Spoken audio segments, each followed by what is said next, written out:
লা ইলাহা ইল্লাল্লাহ মুহাম্মাদুর রাসূলুল্লাহ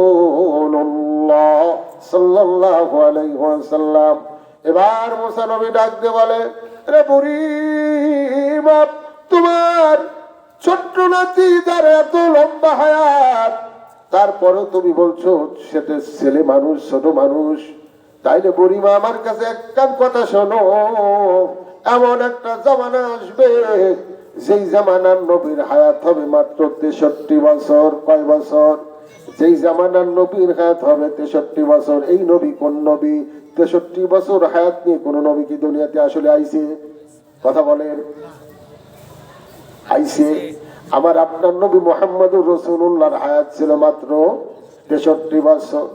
মুসা নবী ডাকতে পারে, বুড়ি বাপ, এমন একটা জামানা আসবে যেই জামানার পয়গম্বর নবীর হায়াত হবে মাত্র 63 বছর। এই কথা শোনার পর বুড়ি এবার কান্না বাদ দিয়ে ফিক করে হেসে দিয়েছে, কারণ মানুষের হায়াত এত কম হবে পারে 63 বছর, এটা কি সম্ভব? এবার মুসা নবী চোখের পানি ছেড়ে দিয়ে কান্দে আর বুড়ি হাসে। আল্লাহ নবী এশকে মুহাম্মাদি, মুহাম্মদ সাল্লাল্লাহু আলাইহি সাল্লামের মহব্বতে মুসা নবী কাঁদে আর বলে, বুড়ি রে, ওই নবীর হায়াত হবে 63 বছর, আর তার উম্মতিও বাঁচবে 70, 80, 100 বছরের উপরে যাবে না। সেই জামানা আসছে কি আসছে না? আল্লাহ নবী মুসা চোখের পানি ছেড়ে কান্দে, বুড়ি খিলখিল করে হাসে আর বলে, বাবারে পথিক, তোর কোথায় বাড়ি, কোথায় ঘর, কি খবর শোনাইলি তুই আমারে? এইবার বাবা বল, যে জামানার নবীর হায়াত হবে মাত্র 63 বছর, ওই নবী কি বিয়ে শাদী করবে? ওই নবীর উম্মতরা কি বিয়ে শাদী করবে? ওরা কি ঘর সংসার করবে? আল্লাহ নবী মুসা বলে, হ্যাঁ বুড়িমা, হ্যাঁ, 63 বছর নবী যার হায়াত হবে ওই নবীও বিয়ে শাদী করবে, ঘর সংসার করবে, ওর উম্মতিরাও দুনিয়াতে ঘর সংসার করবে।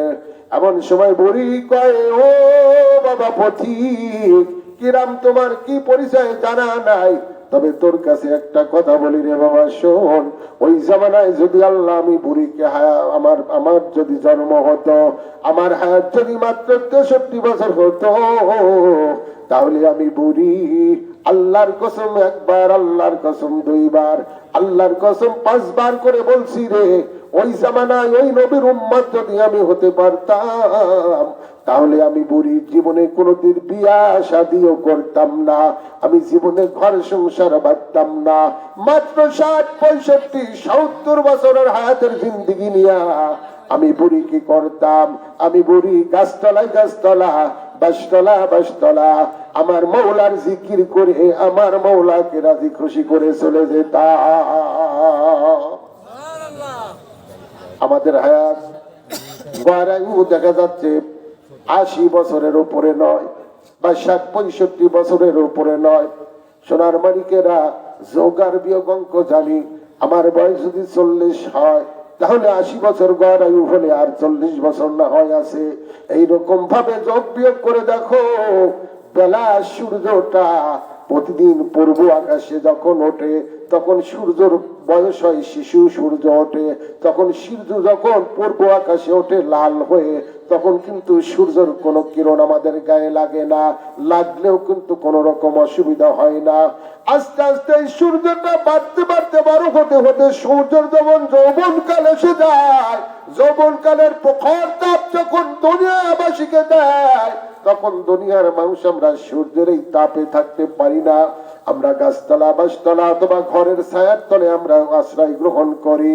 আস্তে আস্তে সূর্য এক সময় যৌবনের এবং বার্ধক্যের মাঝখানে এসে মাথার উপর ঠিক ঠিক ভাবে দাঁড়াইয়ে যায়।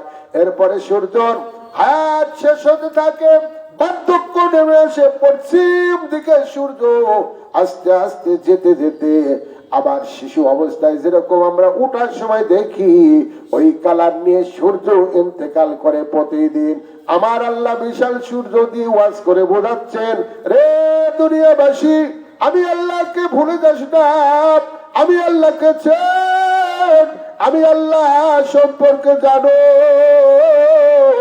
গোটা দুনিয়াবাসীকে লাইটিং এর ব্যবস্থা যে সূর্যের মাধ্যমে আমি আল্লাহ করলাম, পূর্ব আকাশে প্রতিদিন সূর্যটাকে উদিত করে তোমাদের মাথার উপর দিয়ে নিয়ে গিয়ে পশ্চিম আকাশে অস্তমিত করে সূর্যের মৃত্যুটা ঘটাইতে পারি আমি আল্লাহ। আবার দেখো এই সূর্য কোন রাস্তা দিয়ে, কোন পথ দিয়ে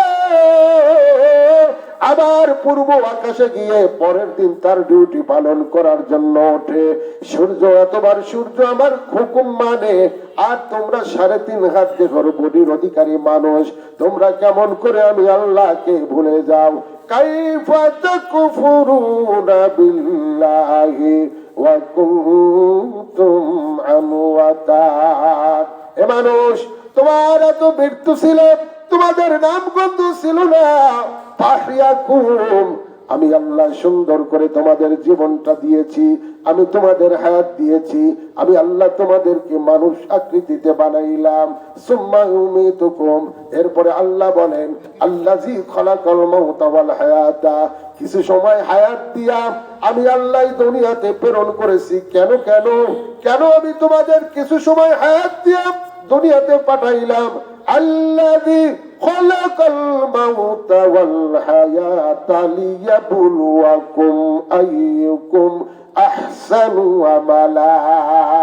নেক আমল, কে কত ভালো আমল করতে পারো, কে কত বেশি নেক আমল করে আমি আল্লাহর প্রিয় বান্দা বান্দি হয়ে আমার কাছে আসতে পারো, এইটা পরীক্ষা করার জন্য ও আমার বান্দা বান্দি তোদেরকে কিছু সময়ের জন্য দুনিয়াতে আমি ছেড়েছি।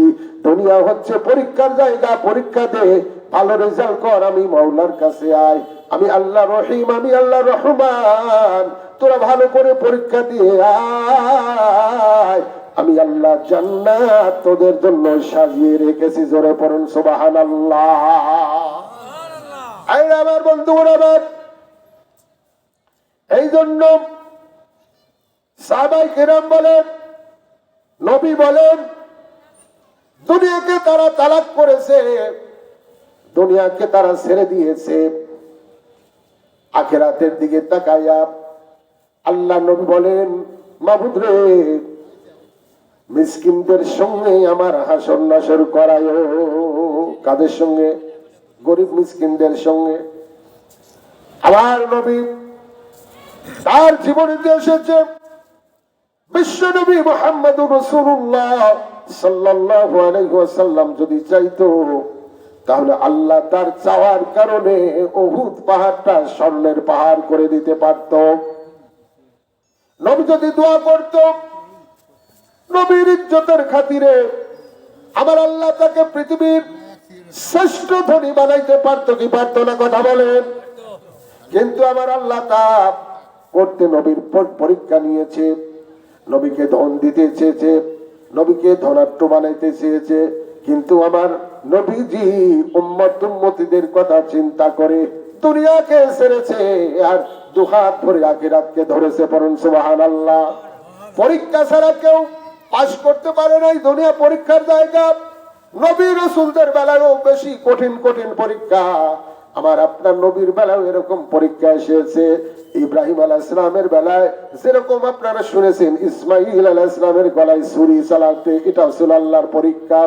আবার আপনার নবী মুহাম্মদুর রাসূলুল্লাহ সাল্লাল্লাহু আলাইহি ওয়াসাল্লামকে পরীক্ষা ছাড়া হয় নাই। কারণ নবীজির জীবনেতে তাফসীরে জালালাইন শরীফের হাসিয়ার মধ্যে লেখা হয়, আমার নবীর অনেকগুলো সন্তান মারা যাবার পর একটা মাত্র সন্তান নাম ছিল ইব্রাহিম। এই ইব্রাহিম দু একটা করে কথা বলা শিখেছে। এই ছোট্ট ইব্রাহিম দেখতে শুনতে খুব চমৎকার চেহারা। সব নবী পরিবারের সদস্যরা এই ইব্রাহিমকে আদর করত। এমনি তো ছোট বাচ্চাকে সবাই কিন্তু ভালোবাসে, বাসে কি বাসে না? নবী পরিবারের সন্তান ছোট্ট ইব্রাহিমকে সবাই আদর করে, ভালোবাসে। কিন্তু হঠাৎ করে ইব্রাহিম আল্লাহর হুকুমে নবীর পরীক্ষা, আল্লাহর হুকুমে ইব্রাহিম অসুস্থ হয়ে পড়লো। ইব্রাহিম অসুস্থ হওয়ার পর ওই জামানায় যত ডাক্তার ছিল, কবিরাজ ছিল, চিকিৎসার কোনো ত্রুটি করা হলো না। কিন্তু তারপরও দেখা যায় ইব্রাহিম সুস্থ হয় না, আস্তে আস্তে আরো অসুস্থ হয়ে যায়। খবরটা খাতুনে জান্নাত ফাতেমার কাছে চলে গেল। ফাতেমা ভাইকে দেখার জন্য আসলো। ভাইয়ের চেহারার দিকে তাকাইয়া হযরতে ফাতেমা ডাক দিয়ে বলে, আব্বা জান, আমার ভাইয়ের কি রোগ হয়েছে জানি না, তবে চিকিৎসা যা করা হয়েছে এই চিকিৎসা দিয়ে আমার ভাইয়ের যত রোগের কোন উন্নতি হয় না, আরোগ্য হয় না। এই জন্য আব্বা, আমি ফাতেমার মনের মধ্যে একটা কথা বলছে, এই রোগ দুনিয়ার কোন রোগ নয়, এই রোগ হচ্ছে আসমানি রোগ। আর আসমানি যে রোগ হয়, এই রোগ আরোগ্য করার মালিক যিনি, তিনি হলেন আমার আল্লাহ। এই জন্য আব্বা, আপনি এক কাজ করুন, এক্ষুনি আমার ভাইয়ের হাতের জন্য রব্বুল আলামিনের কাছে দরখাস্ত করুন। আপনি হাত তুলে মোনাজাত করুন।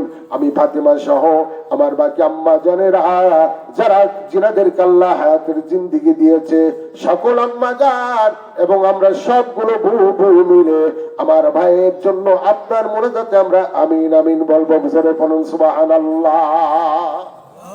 বুদ্ধিটা কেমন? কে দিচ্ছে বুদ্ধি? হযরতে ফাতেমা। ভাই, আমি কথা কি বোঝাতে পারতেছি আপনাদের? হযরতে ফাতেমা যখন বলছে, আব্বা জান দেরি করবেন না, ভাইয়ের জন্য হাত তুলে দোয়া করেন, আমরা আমিন আমিন বলবো। নবীর সন্তানের মুখের দিকে তাকাইয়া নবী বলে, বিটিরে সুন্দর প্রস্তাব দিয়েছে, আমি এখনই হাত তুলবো। এমন সময় আল্লাহ ডাক দিয়ে বলে, জিবরাইল যাও, দেরি করো না। আমার হাবিব, আমি আল্লাহর দরবারে হাত তোলার আগে আমার বন্ধুর কাছে গিয়ে হাজির হয়ে যাও। কারণ একবার যদি বন্ধু আমার হাত তোলে, আমার বন্ধুর ইজ্জতের খাতিরে ওই হাত আমি ফেরত দিতে পারবো না। এই জন্য আমার হাবিব হাত তোলার আগে তার কাছে গিয়ে বলো, ইয়া রাসূলুল্লাহ, ইয়া হাবিবাল্লাহ, আল্লাহ পাঠাইলো আমারে, আপনি আপনার সন্তানের জন্য হায়াতের জন্য হাত উঠাইবেন। কিন্তু আল্লাহ শর্ত দিয়েছে, আল্লাহ বলে দিয়েছে, আপনি যদি আপনার সন্তানের হায়াতের জন্য হাত উঠান, আল্লাহ কবুল করে নেবে, আপনার সন্তানের হায়াত আল্লাহ বৃদ্ধি করে দিবে। কিন্তু নবী,